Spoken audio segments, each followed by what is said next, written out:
Alright guys, welcome back, and in this video I am going to talk to you about a few easy ways that you can defend against man-in-the-middle attacks. Now, the biggest recommendation I have is just never to use free public Wi-Fi. I mean, even if you go into some place and you're like, okay, they have a nice long, maybe a WPA passphrase and their WPS pin is inactive, this looks like a pretty secure network. Even if you think it's a secure network, you still have no idea who is managing that router, that access point. It could be some dude and he can just be waiting there, waiting to claim your sensitive information. So if you use public Wi-Fi, then at least do not use it with your sensitive information, and I mean your bank account login, your email login, so on and so forth. Now, for those of you who need to use public Wi-Fi, there's just no way around it, maybe you do for your job, then these are a couple of things to look out for. First of all, whenever you go to a sensitive page, such as a login page, you need to make sure that it has a valid HTTPS certificate.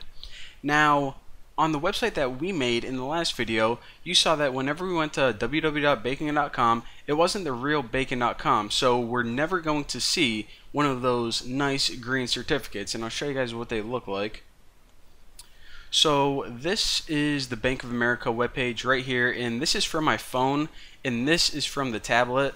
So any big company, and not even a big company, but any decent sized company, their website is going to have this green validation or certificate on their website, and this is basically saying this website is who we say they are. That's why these certificates were made up.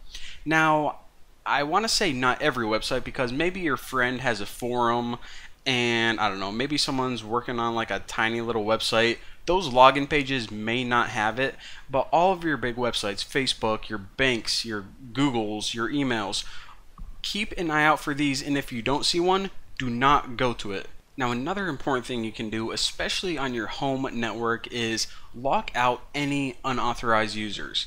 And you do so by using the techniques that we learned before. Make sure you have a really strong passphrase. Make sure that you disable WPS. And as you continue watching this series, you're going to learn about more vulnerabilities and how you can fix them.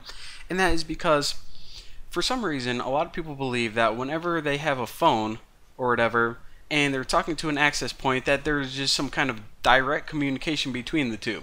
But they don't realize whenever you're using Wi-Fi, like I said before, it's almost the exact equivalent of shouting your information out to anyone that'll listen. So make sure anyone you don't trust, anyone but your friends and your family, they can't even access your network if they tried. I mean, as a general rule of thumb, look at this guy. Do you trust this guy? I don't. I mean, you have to think. Would you trust him with your 13-year-old daughter? No, you wouldn't. So why would you trust him with your Wi-Fi network, which is even more important? Because you know that this guy is just going to be like, oh, I'm an old guy. I just want to get on my iPhone and check my doctor's appointment. Sorry, Haas. No free Wi-Fi for you. And as we continue this series, I'm going to be explaining, like I said, a bunch of different things that you can do to protect yourself and your network against man-in-the-middle attacks, such as DNS spoofing. And it's different for if it's your network or you're just on the network. So for network administrators, there are intrusion detection software that you can use. And for individuals, like I said, we're going to be going over all of these techniques. But for now, thank you guys for watching. Just wanted to give you guys some real quick ideas. So there you go. See you next time.